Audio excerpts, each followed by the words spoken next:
चलिए sir. Good afternoon जी। आ, आपको मैंने इस वक्त तकलीफ दी। बुनियादी तौर हम देख रहे हैं 2 दिनों से हमारे एजेंट्स, हमारे वर्कर्स और हमारे सपोर्टर्स को पूरी श्रीनगर पार्लियामेंट्री कॉन्स्टिट्यूंसी में हिरासा किया जाए। मुझे पता नहीं ये किसकी एमा पे एडमिनिस्ट्रेशन खेल रही है। हमें वैसे पहले ही पता है कि नेशनल कॉन्फ्रेंस और पीडीपी इनके साथ हाथ में हाथ डाल के हमारे वर्करों को पहले तंग, जिस वक्त कैंपेनिंग चल रही थी उस वक्त भी तंग कर रहे थे, हमें परमिशन डिनाई हो रहे थे, हमें दूसरी चीजें। लेकिन ये बर्दाश्त से बाहर है अब कि हमारे वर्करों को, किसी को कहा जाता है तुम्हारा इन्वॉल्वमेंट कहीं पुराने एफआईआर में, किसी को कहा जाता है इसमें। यहाँ तो लोगों के जिनके केस है वो लड़ रहे हैं, तो ये जो एजेंट बनना चाहता है उसको क्या प्रॉब्लम है इनको। तो मैं आपके माध्यम से एडमिनिस्ट्रेशन को वार्न कर रहा हूं कि ऐसी एक्टिविटीज को फिल फोर रोका जाए, क्योंकि ये बर्दाश्त नहीं किया जाएगा। और फिर डेमोक्रेसी का मजाक है ये। आप क्यों कहते हैं फिर इलेक्शन में हिस्सा ले लो? हम तो नई जमात हैं, हमारा ऐसा कोई ये भी तो नहीं क्रेडेंशियल है कि नहीं जी हम किसी की तरह ये बोलते हैं ये इलेक्शन उस चीज के लिए। ये तो सीधी सी एक इंडियन पार्लियामेंट्री डेमोक्रेसी के लिए इलेक्शन है। हमारे वर्कर्स को क्यों हिरासा किया जाता है? हमारे वर्कर तो कोई ऐसा भी नहीं कर रहे हैं। जो आपके पपेट्स हैं, जो आपके एजेंट्स हैं, वो नेशनल कॉन्फ्रेंस हो या पीडीपी हो, वो तो खुल के वो चीजें कह रहे हैं जो इमोशनल ब्लैकमेल लोगों का कर रहे हैं। मैं तो पहले से कहता आ रहा हूं कि एडमिनिस्ट्रेशन में वो अनासिर हैं जो उनको मदद कर रहे हैं, और आज तो शरेआम मदद कर रहे हैं। ऐसा कैसे चलेगा?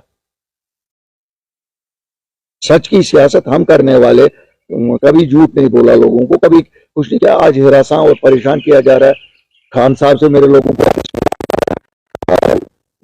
शरीफ से अरेस्ट,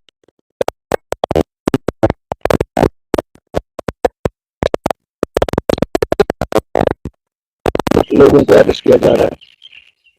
यहाँ जब आप उसको देखने के लिए देखेंगे फिर तो आपको आगे मारा होगा किसी ने।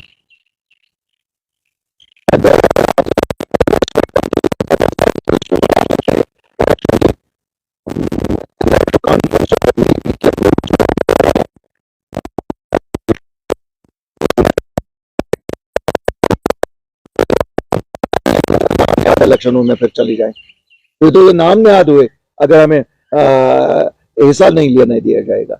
इसलिए मैंने आप लोगों को यहाँ तकलीफ दी कि आपके माध्यम से मैं एडमिनिस्ट्रेशन तक पहुंचाऊं और लोगों तक पहुंचाऊं कि होशियार और खबरदार रहिए।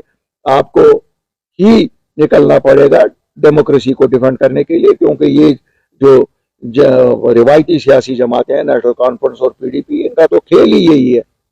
इन्होंने तो आज तक सब इलेक्शन ही इसी तरह से जीते हैं। आज इनको लग रहा है एक वेव बन रही है अपनी पार्टी के हक में, लोग कल अपनी पार्टी के हक में वोट डालेंगे। इन्होंने हिरासा परेशान करना शुरू किया।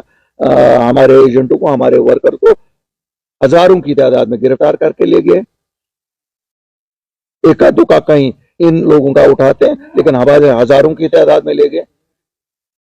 इसे हम चुप नहीं बैठेंगे। हम साथ सच का देते हैं, उसका मतलब ये नहीं है कि हमारे वर्करों के साथ ऐसे किया जाएगा। मुझे उम्मीद है उन्हें फौरन रहा किया जाएगा ताकि अनइंटरप्टेड कल इलेक्शन पीसफुल हो।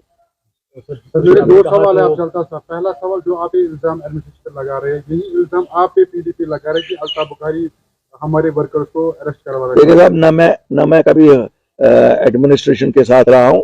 वो तो अभी भी उसी गोद में है।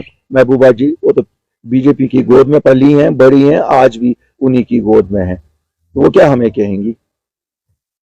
हर पुलिस को अगर किसी को लगाया है, वो चीफ मिनिस्टर उन्होंने लगाया होगा, एडमिनिस्ट्रेशन में उन्होंने लगाया होगा, नेशनल कॉन्फ्रेंस ने लगाया होगा। हमारा कौन है? हम तो नए लोग हैं, हम तो आम लोग हैं। इन खानदानों ने तो उस वक्त भी यही किया, लोगों का हक खा के एडमिनिस्ट्रेशन जिनको लगाया, लोगों का हक खाया और अपने हवारियों मवारियों को लगाया। तो सर आप उनके स्टेटमेंट को कैसे देख रहे हैं, क्योंकि वो भी लगातार 2-3 दिनों से यही बात कह रहे हैं कि उनके वर्कर्स को या उनके देखिए साहब आप जाइए और थानों में, आप तो मीडिया हो, इंडिपेंडेंट हो, आप जाइए देखिए थानों में किसके वर्कर बंद है। जाइए ना, मैं आपको कहता हूं आप जाइए थानों में देखिए किसके वर्कर बंद है।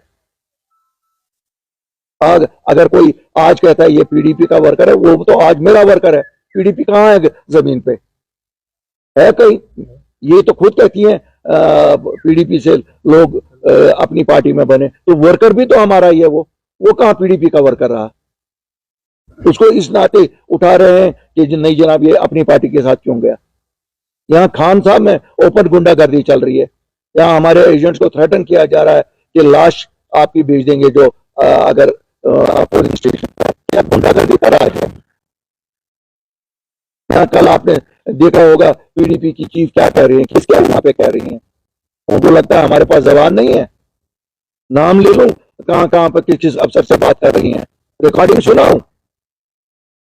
तो सर क्या आपकी तरफ से इस की चिट्ठी जाएगी अपनी पार्टी? जनाब ऑलरेडी चली गई है, चिट्ठी ऑलरेडी चली गई है। मैं गवर्नर इंतजार की हूँ, चिट्ठियों का कौन सा यहाँ जवाब निकलता है। मैंने सोचा आप लोगों की वसात से लोगों तक, हमारे तो सपोर्टर लोग हैं, हम लोगों को कहते हैं कि जनाब होशियार रहिए, ये लोग वही पुराने घिसे पिटे पार्टियों को वापस लाना चाहते हैं। क्यों? वो तो यहाँ बैठे हुए एजेंट। सर आपने अरेस्ट की बात की, क्या किसी ऑफिसर के साथ आपकी बात की? क्या कोई जस्टिफाइड स्टेटमेंट आपको वापस मिला कि किन बेसिस पे उनको? नहीं साहब कुछ नहीं कह रहे हैं law and order, law and order, law and order. क्या लॉ एंड ऑर्डर में कहीं कोई प्रॉब्लम है? कोई किस जगह लॉ एंड ऑर्डर में प्रॉब्लम है? यहाँ तो लोग अमन पसंद लोग हैं, हर जगह ऐसा ही करवा रही हैं। दोनों लोग लगे हुए हैं इसी इसमें लगे हुए हैं। क्यों? जो जिनको परमिशन देने हैं या नहीं देने, वो तो इन्हीं लोगों को देने हैं जो एडमिनिस्ट्रेशन में इन लोगों से। यहाँ तो 70 साल से नेशनल कॉन्फ्रेंस पीडीपी यही दो जमातें रही हैं। तो अगर कोई सरकारी नौकरी में कुर्सी पे बैठा हुआ वो तो यही लोग हैं। कल पोलिंग डे है तो क्या मैसेज रहेगी शेर नगर के लोगों के लिए कि आपके पास ये आखिरी मौका है इन जमातों को उनकी जगह दिखानी, जो उन्होंने हमारे साथ 70 साल से बेईमानी की है, जो उन्होंने से धोखाधड़ी की है, उसका बदला लेना वोट ही है। मुझे मालूम है इस वक्त कितना हरासा और परेशान किया जा रहा है शहर में, आपके पुलवामा डिस्ट्रिक्ट में, गांधरबल डिस्ट्रिक्ट में, बड़गाम डिस्ट्रिक्ट में। लेकिन इससे डरिए ना। कितने लोगों को लेंगे? 10,000, 20,000, 30,000 लोगों को अरेस्ट करेंगे? क्या होगा इनके अरेस्ट करने से? इतने वोट है, 18 लाख वोट हैं। और मैं एडमिनिस्ट्रेशन को भी कहता हूं 18 लाख लोगों को अरेस्ट नहीं कर सकते हो। अल्ताफ साहब कल वही पारा जी ने वो खिताब कर रहे थे लोगों से, तो उन्होंने वहां पे आप पे इल्जाम लगाया कि I don't want to talk about a man who has lost his senses. Thank you.